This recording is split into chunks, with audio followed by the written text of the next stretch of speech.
Imagine-toi marchant à travers une forêt tropicale dense en Amérique du Sud. Au-dessus de toi, d'immenses arbres s'élèvent vers le ciel, tandis qu'au sol, mousses et lichens prospèrent. Pourquoi une telle diversité végétale? Et pourquoi ces plantes poussent-elles précisément ici?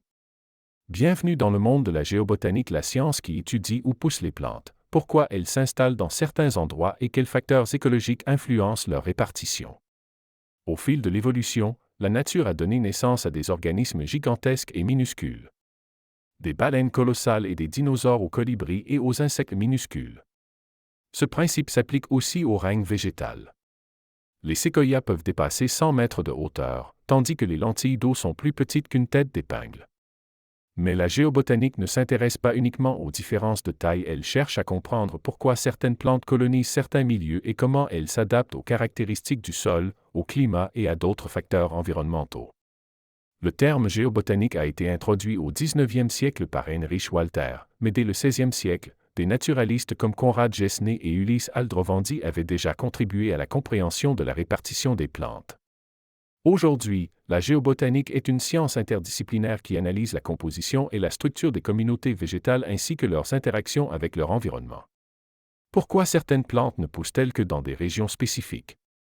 La réponse réside dans plusieurs facteurs écologiques. La composition du sol, la température, les précipitations, l'ensoleillement.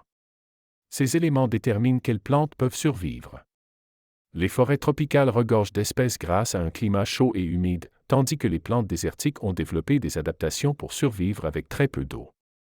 Mais la géobotanique n'est pas qu'une science théorique, elle a aussi des applications concrètes. Elle nous aide à comprendre l'impact du changement climatique sur la végétation et les écosystèmes. Elle joue un rôle clé dans la conservation des espèces menacées, par exemple en étudiant comment la flore alpine est affectée par la hausse des températures. Tu veux en savoir plus sur l'adaptation des plantes à leur environnement et les enjeux pour notre planète?